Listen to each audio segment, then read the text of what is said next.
o momento do Brasil é delicado economicamente, o contexto geopolítico internacional complexo, todos estão esperando mudanças maiores nesse sentido. O governo tem que recuperar a credibilidade política com o Congresso Nacional. Não faz sentido você participar de um governo estadual e o seu partido numa secretaria e não votar no governador. Eu penso que o Brasil entrar em dificuldades econômicas há 2 anos de uma eleição é uma penalização para a população que ela não merece.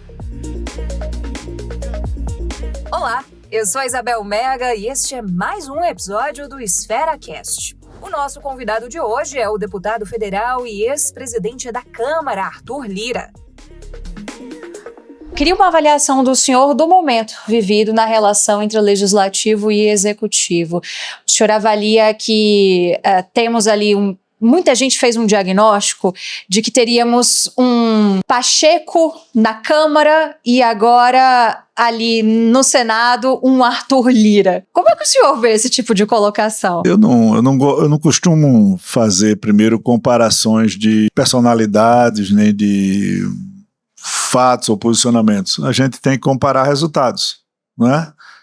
O Hugo foi nosso candidato, é um amigo de 4 mandatos, um deputado experiente, tem a credibilidade, tem a confiança da casa para fazer um bom papel naquilo que a casa avançou ou reconquistou ou se reposicionou como poder nesse país que representa o povo. Então eu não tenho dúvidas que o Hugo será uma continuidade do que a casa escolheu, independente de ser Arthur hoje, Hugo amanhã, outro nome depois.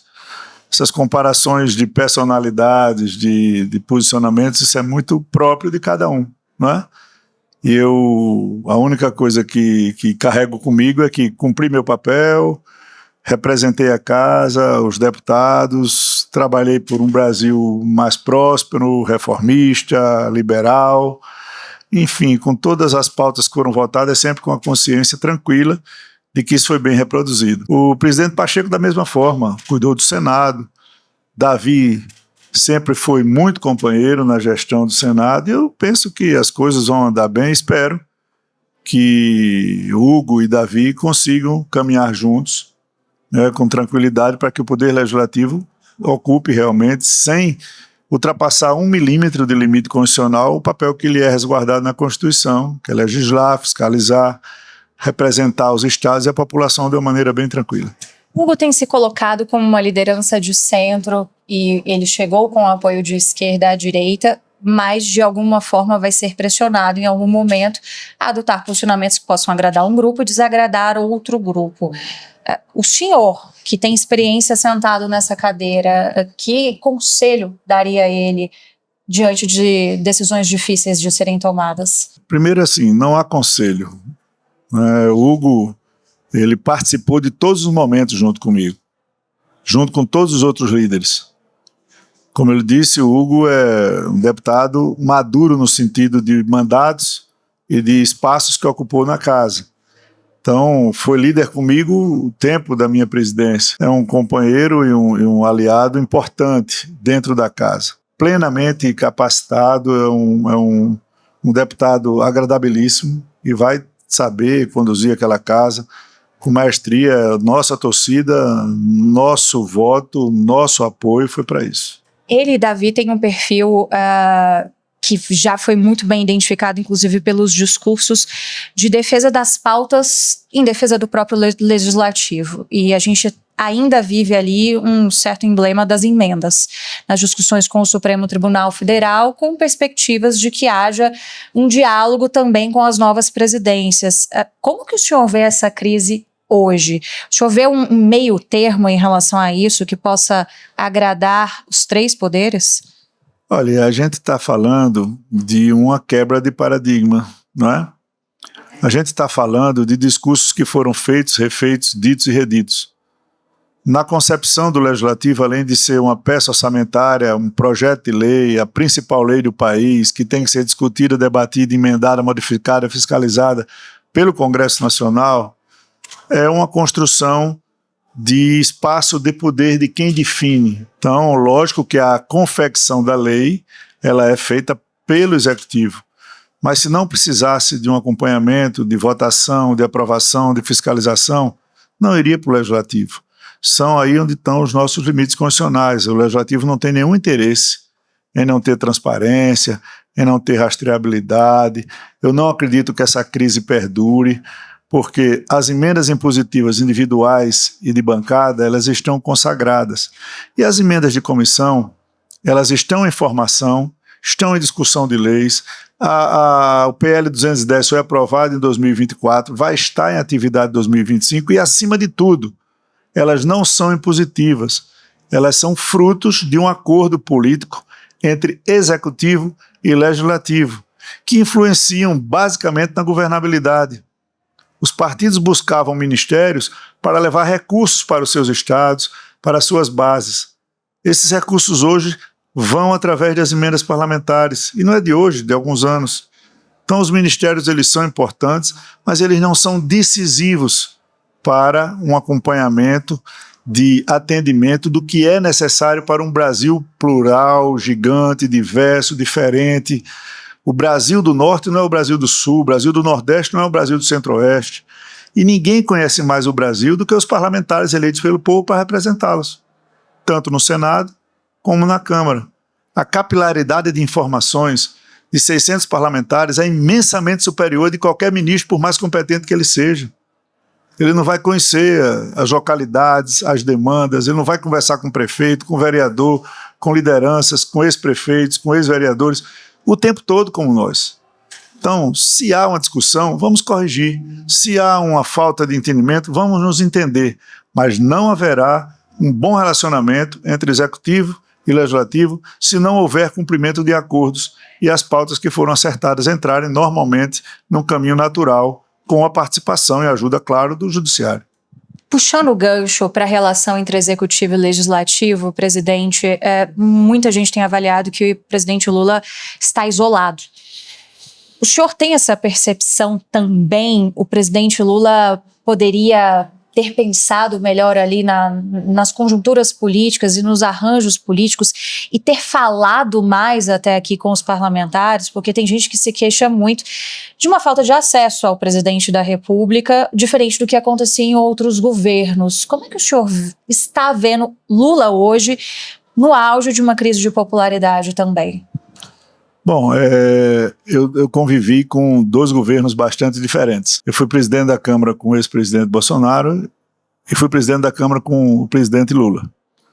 Eu tive o melhor relacionamento possível institucional com os dois. E em todas as oportunidades eu faço a seguinte reflexão: o presidente Lula é um homem experiente, um excelente articulador, fez bons governos, passou pelo que passou, teve a oportunidade de novo de se candidatar, de ganhar a presidência da República, e não cabe na cabeça de qualquer brasileiro que ele queira fazer algo que não seja o melhor para o país nessa oportunidade. Eu penso dessa maneira e já disse isso pessoalmente ao presidente Lula algumas vezes.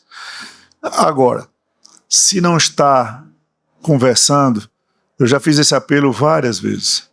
Só precisa atender os líderes, pelo menos se reunir, como fazia antigamente, ou no Torto, ou na Alvorada, para ter a temperatura, para ter a relação.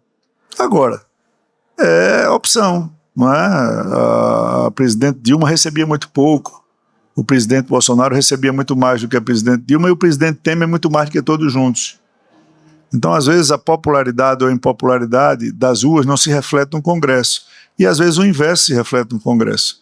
Então, é importante sempre que as conversas estejam em dia, que as conversas sejam amplas, que as conversas sejam claras, não é? De forma a produzir menos desgaste, mais oportunidades de que versões não proliferem.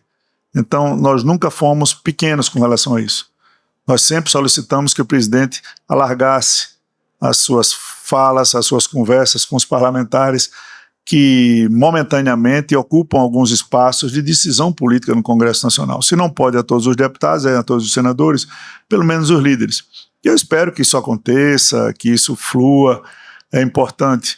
Os ministros do Palácio são importantes nesse contexto. E, às vezes, uma coisa ou outra fora do lugar, as coisas não vão como deveriam ir. O momento do Brasil é delicado economicamente, o contexto geopolítico internacional é complexo, todos estão esperando mudanças maiores nesse sentido. Eu já dei algumas entrevistas dizendo que o governo precisa ter uma decisão se vai mais para o campo ideológico que o elegeu, se vai para o campo mais pragmático, liberal, que o Brasil está buscando. O governo tem que recuperar a credibilidade política com o Congresso Nacional. O governo precisa estruturar os ministros do PT, porque é uma coisa lógica, já o tempo todo se falando em reforma ministerial. Um partido do presidente da República que elegeu 60 parlamentares não pode ter todos os ministérios mais importantes.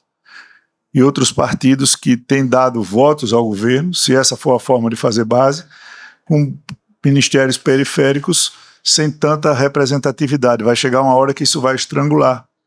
E quando isso estrangular, por mais força que se queira dar, pode-se chegar num momento que ninguém vai querer.